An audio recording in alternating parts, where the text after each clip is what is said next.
안녕하세요. 우리가 동의할 수 없는 것들을 단호히 거부하며 살아가는 어그리히어입니다.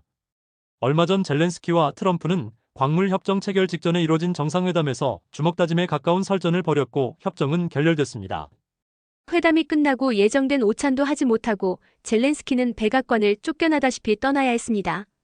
회담이 끝나고 트럼프는 미국과 협상할 수 있는 우크라이나 지도자가 필요하다며 젤렌스키 대통령을 퇴진시킬 수 있다고 압박을 가하고 군사원조마저 전면 중단하는 초강수를 던졌습니다. 결국 젤렌스키는 며칠 버티지 못하고 어떤 방식으로든 광물협정에 서명할 준비가 돼 있고 트럼프 리더십 아래에서 평화를 이루기 위해 노력할 준비가 되어 있다고 긴급히 서한을 보내며 백기투항했습니다. 과연 젤렌스키는 정상회담에서 말도 안 되는 무리한 요구를 했던 걸까요? 트럼프는 우크라이나는 미국과 광물 협약만 맺으면 간단히 해결되고 트럼프가 푸틴이랑 거래를 해서 휴전을 이루고 평화를 이룰 수 있다고 큰소리쳤습니다.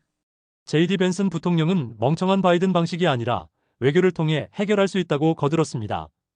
젤렌스키는 정장을 왜 안 입었냐? 정장이 있기는 하냐라는 모욕적인 기자의 질문까지 참아왔는데 결국 우크라이나 대통령으로 꼭 해야 했던 말을 꺼내고 맙니다. 우크라이나는 러시아와 25번이나 협약을 맺었지만 러시아는 매번 약속을 지키지 않았고 결국 이번 전쟁을 일으켰다. 러시아랑 외교적 협약을 맺어봐야 믿을 수가 없으니 미국이 안전보장을 해달라. 개인이 아닌 대통령으로서 지극히 당연한 요구를 했을 뿐입니다. 트럼프가 푸틴은 자신과의 약속을 어긴 적이 없다고 말하자 과거에 당신도 그 시절에 미국 대통령 중에 한 명이었지 않았냐고 반격을 했습니다. 논리에 밀린 트럼프가 뻘쭘한 상황이 되자 결국 JD 벤스는 갑자기 면박을 주기 시작합니다. 대통령 집무실에 와서 미국 언론 앞에서 이걸 논하는 게 예의가 아니다 한 번이라도 감사하다고 말씀하셨나요? 10월에 펜실베니아에 가서 반대 진영을 위해 선거운동이나 했으면서 당신 나라 구하려고 노력하는 미국과 대통령한테 감사하다고 말이나 해라. 그러자 트럼프도 흥분을 이기지 못하고 채통을 집어던지고 맹공을 퍼부어댑니다. 당신이 그걸 지시할 위치에 있냐? 지금 당신은 패가 없다. 도박을 하지 말아라. 당신이 하는 일은 미국에 매우 무례한 일이다. 당신에겐 카드가 없으니 감사해야 한다.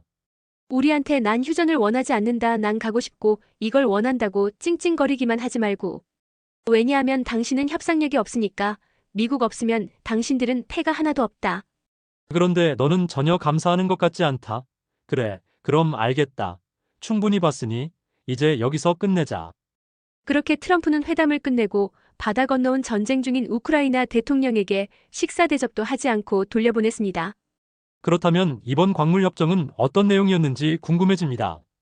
바다 건너 전쟁 중에 왜 미국이 유럽보다 돈을 더 써야 하는지 트럼프는 따졌습니다.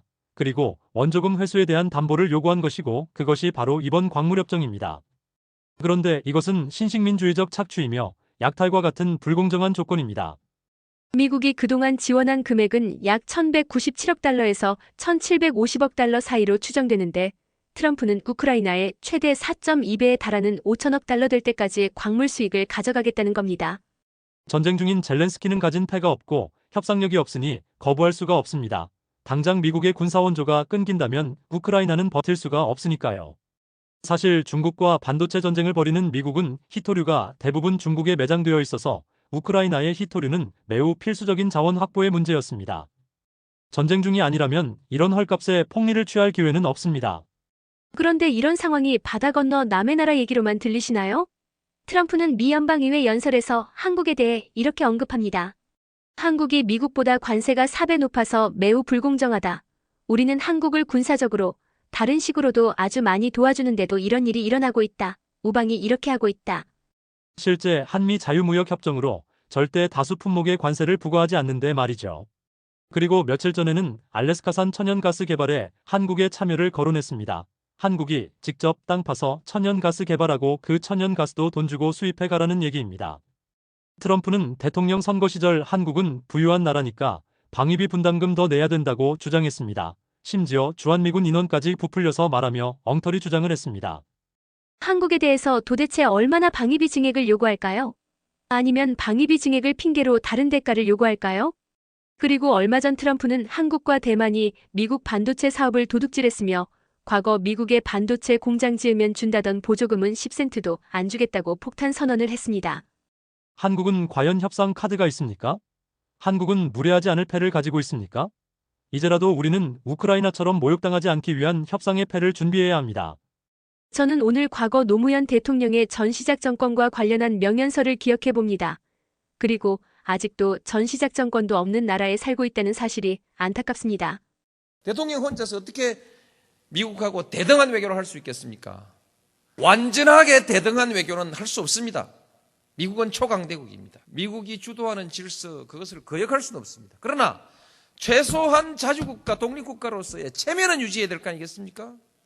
때때로 한 번씩 배짱이라도 내볼 수 있어야 될 거 아닙니까? 한국군이 작전 통제권을 가지고 있을 때 북한과 우리가 대화하는 관계, 중국과 우리가 대화할 때, 외교상의 대화를 할 때, 동북아시아 안보 문제를 놓고 대화를 할 때 그래도 한국이 말빨이 좀 있지 않겠습니까? 작전 통제권도 없는 사람이 민간 시설에 폭격을 할 건지 안 할 건지 그것도 마음대로 결정 못하고 어느 시설에 폭격할 건지 그것도 지 마음대로 결정 못하는 나라가 그 판에 가가지고 중국한테 무슨 할 말이 있습니까? 북한한테 무슨 할 말이 있어요? 이것은 외교상의 실리에 매우 중요한 문제 아니겠습니까? 우리는 윤석열 탄핵의 시간을 지나면 미국 트럼프의 관세와 방위비를 포함한 무역 전쟁이 기다리고 있습니다. 우리는 트럼프와 협상할 카드와 패를 준비해야 합니다. 지금까지 영상을 시청해주셔서 감사합니다. 공감하시는 분들은 많은 댓글과 좋아요, 구독 신청 부탁드립니다. 감사합니다.